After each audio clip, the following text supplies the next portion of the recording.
Okay, it's me again, David Samuyiwa, back again, filming another short video. I try and keep this one short. It might be a bit long, but I try and keep it as short as possible. It's a sunny day in Gothenburg once again, so like I said before, I like to be outside when it's sunny, come out of the gyms, come out of the performance centres and be a bit more out in the nature, enjoy this Swedish summer, early Swedish summer. It's a bit windy, but it's cool. I'm outside the Gothenburg Art Museum. It's a nice place to be. It gets pretty crowded in the summer, but it's May, so it's pretty quiet. So today I want to talk a little bit about how I started off in this business.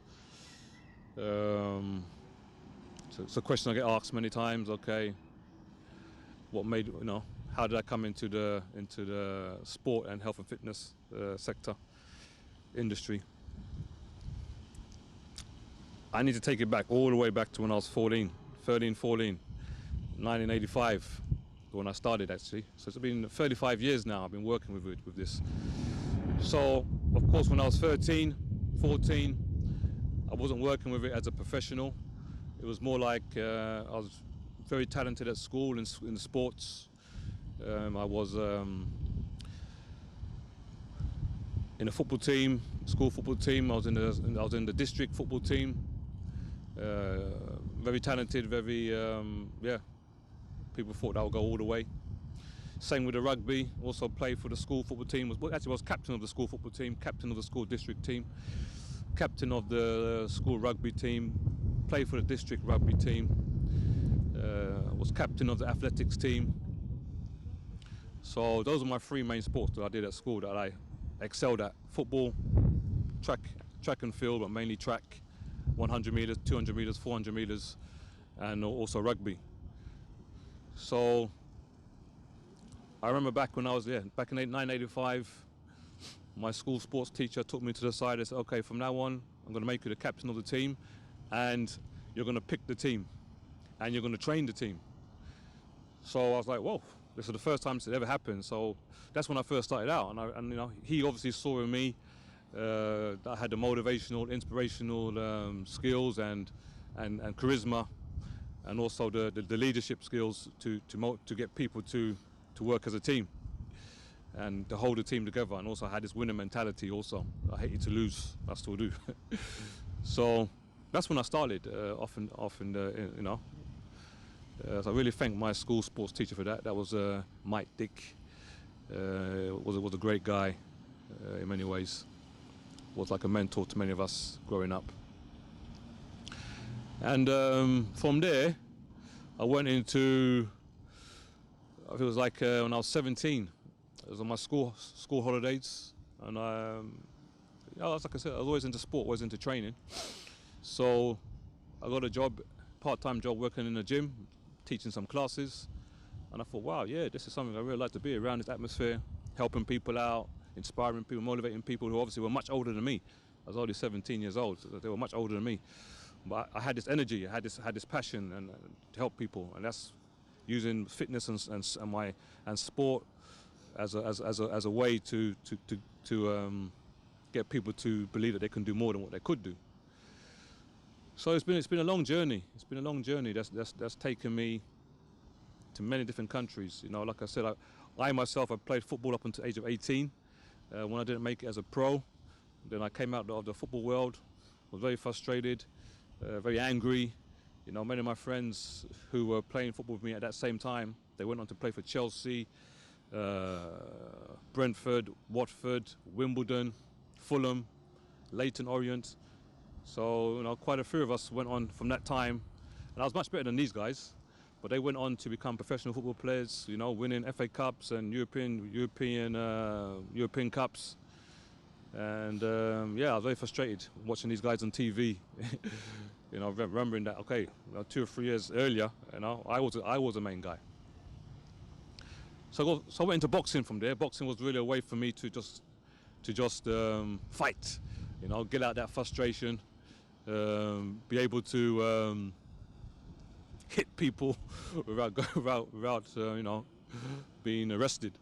So it was a way for me to just really work out my frustrations, and through boxing I really learned how to discipline myself. The training was much tougher than being a football player. The amount of discipline you need to have was the amount of demands that the coach would put on you was much more than what I had when I was a football player. Probably being an individual sport also. So I learned a lot about discipline. I learned a lot about work ethic. I learned a lot about hard training and how to take care of myself to perform at the level that I was expected to perform at. But I was never into becoming a pro. It was more, like I said, it was a way for me just to fight. And I was good. I mean, I was, having an athletic body, an athletic, how do you say, genes and stuff like that. I was able to yeah, I was good. I mean, I felt I could go very far with boxing, but it was never the thing I wanted to do. I wasn't passionate about it. I didn't burn for it in that way. I was just frustrated. I needed to get the anger out. So, as always, after, you go into the, as a young man growing up in London, you get into, you get into the party world, you get into those kind of, that kind of lifestyle. But I always knew that I was going to come back to sport. I just didn't know into which sport.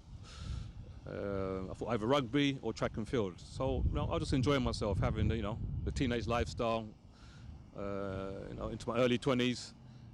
And then when I became a father when I was 19. So I was like, man, I've got some responsibilities now. I've got to do something with my life. So I moved away from London, moved to the south coast of England, to a place called Bournemouth. And I started to okay, let me get my life back on track here. And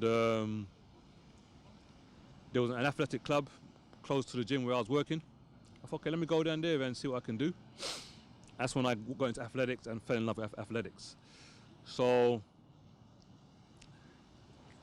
working as an athlete, or training as an athlete, working one-on-one with my coaches, my strength coach, my technical running coach, the physio, the masseuse, I started to also get into the personal training side of things. So I moved away from the gym instruction and the group training, more into the personal training side of things in my early 20s.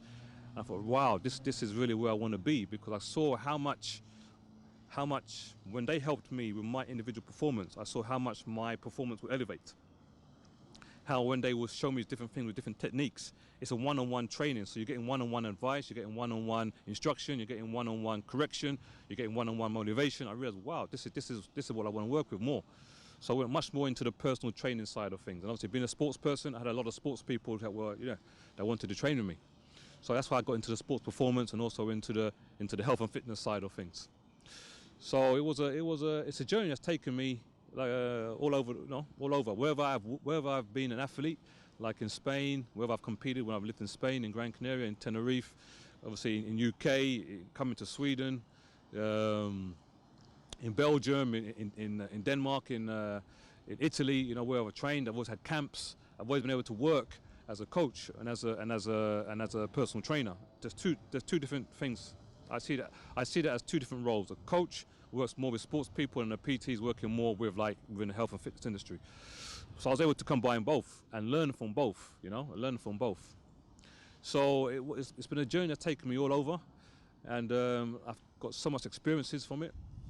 I think I mentioned before in one earlier video that I've been able to train athletes that have been looking to go to Olympic Games and World Championships, or elite athletes, and I've been able to train the regular guy or who wants to lose weight, and women that are coming back from pregnancy, or women who are pregnant. So I've been able to diverse my skills and my range of skills in different types of networks. The sports world, the fitness world, the rehab world. So it's been a great journey. I'm still on that journey, obviously. So it's been, like I said, 35 years, and I've been able to work with multiple sports. Now I work a lot with sports performance, sports performance coaching, as I call it.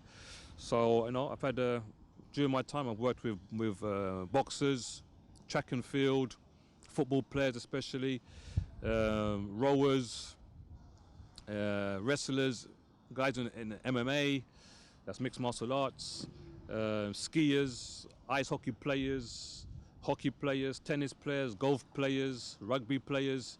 So 10 to 15 sports I've worked with, training young athletes and elite athletes in those different areas. So you get so much, you learn so much from this, you know. You learn, and you can basketball also. I mean,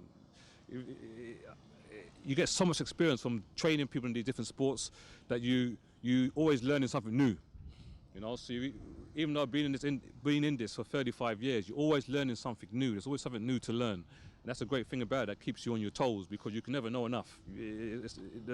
The amount of stuff to know is you can't put it you can't put a number on it. It's infinity, so to speak. So it's always kept me motivated and interested in this, especially the sports performance side of things, because when you work with people on a one-to-one basis, they all have different needs, all have different, you know, the goals, the desires. So you really have to be focused to make sure that you get maximum performance. It's all about performance. I mean, when obviously someone wants to help them, they want to improve their performance. And actually, I only take people that want to improve their performance.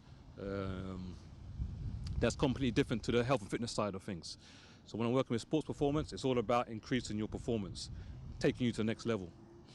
So it's been a 35-year journey, as I said, and I'm still on this journey. And I think that now, especially when we look at Sweden, for example, where I'm based now, it's starting to become more professional. It's not as professional as what it should be, but it's becoming more and more professional, which is good. I think people are starting to realize that to maximize your performance in a certain sport, you need to have this one-on-one assistance. You need to have this one-on-one help.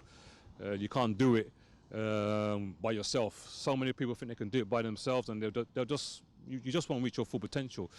It's not possible to do it by yourself. There's too many things that go wrong. There's too many mistakes you won't see, and that's obviously going to lead to a lack of performance and probably, if you're unlucky, injury. So it's all about. I always try and tell people it's all about thinking about. It's an investment. When you hire someone like myself to help you out, it's an investment, and that word investment, it starts with the word in. So basically, you're putting something back into yourself. It's an investment. It's not something you lose. It's something to help you. So along this journey that I've had now, I mean, I've helped thousands of people, literally thousands of people, and I've also educated nearly 8,000 trainers, coaches who work worldwide.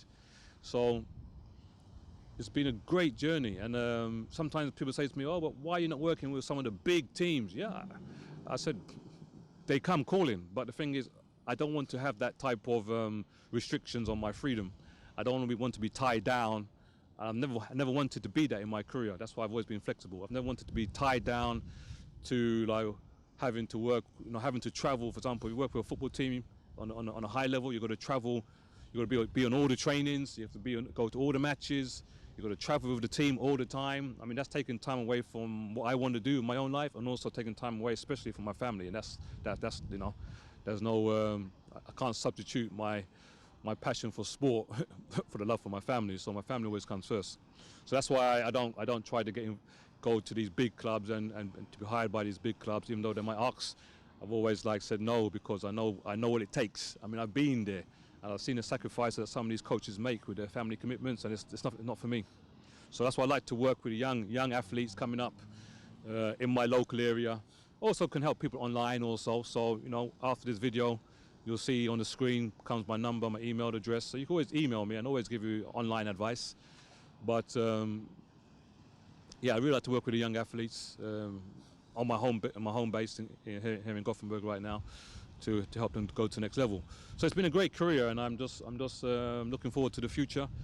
I feel that with my experience and my knowledge and my academic qualities, I can really enhance people's performance in sport, more or less any sport where you need strength, power, speed, explosivity, core stability, coordination. I mean, that's me. I mean, I'm the man for that. Nutrition also I'm very big on, and definitely very big on mental training. These are my how do you say, my skill set. And things that are outside of my skill set, like for example, if you've got some problems with your back, or you've got some old injuries that keep reoccurring, I work with really good physiotherapists, really good naturopaths, osteopaths, chiropractors. They're all in my network. On a very high level, these guys are at. So I only work with people on a very high level, with a lot of experience like myself, years in the industry, with lots of good references behind them. So anything that is outside my skill set that you might need, I always have these people beside me. But that's what I learned from my own career. as an athlete. It's like, you've got a team around you. You've got a physio, you've got a masseuse, you've got a strength and conditioning coach, you've got a technical running coach, in my case, running 100 meters. You've got nutritionists, you've got a physio, you've got a masseuse, you've got a whole team around you. And that's, for me, is like what needs to go to the next level. You need to have that team around you. That's what I learned in my career, basically, as a sports person. So of course, when I'm working with it now as a coach now, after my when I retired and I started to get more and more into the coaching side of it, I realized that team around is crucial. But 35 years, and yeah, it's been a great journey. I've learned a lot, still learning a lot, and obviously this knowledge now I want to start passing on to the young guys and girls that I train, to help them go to where they want to get to as quick as possible, without having some maybe the injuries or the dips in performance like I had, because there was really no one really to support me the whole way. Even though you've got a team around you, obviously you don't have access to that team all the time because they're not there for you. But me, as I work as a sports performance coach, I'm there for you. You know what I mean? So I don't have like 10, 15, 20 people in my group like a lot of coaches have. I work one-on-one. So that's why we call it personal training within a sports performance coaching role. I play the role of I play the role of a trainer in a sports performance capacity. So I mean, yeah, for me, I just feel that as long as I stay open-minded, and as long as I stay humble, and as long as I stay focused, I mean, I'll be doing this for as long as I see a need. And I feel the need is growing, because I don't see the kind of talents popping up like it used to do in the 70s, 80s, and 90s, where maybe people worked a lot harder and people were more hungry for sporting success, and there wasn't so much money in the game, and there wasn't so much shortcuts that people could take. So people were more focused, and they were more hungry, and they had more desire. So I feel there's a greater need for people like myself to play a bigger role in the development of young athletes, young sports people, all over, basically. So like I said, I try and keep it short, but any questions you have, take a look at this end of the screen, take a look at the contacts, contact me, give me a call. If I can't help you, I'll probably know someone that can. So don't be afraid to pop me an email, send me an SMS, give me a call, say what you want to achieve. Like I said before, I only work with serious people, serious athletes, people that want to get somewhere.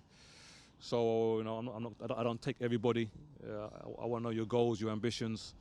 And for me, it's not just about you having the talent, it's about you having the right mentality. That's the most important thing to me. That you have the right mentality, the right attitude, so that when you have that, you can learn. And like I said, I've been in this for 35 years and I'm still learning. And I'm at the top of the apex in terms of obviously my achievements. So I'm my credentials, but I'm still learning, still humble, still learning, still open-minded. So of course, with all this experience I have, I can play a big impact on your development as a sports person. So don't hesitate to contact me, guys. I'm available. Just bounce me an email, bounce me SMS, give me a call, and yeah, we'll take it from there. So take care for now, and hear from you soon.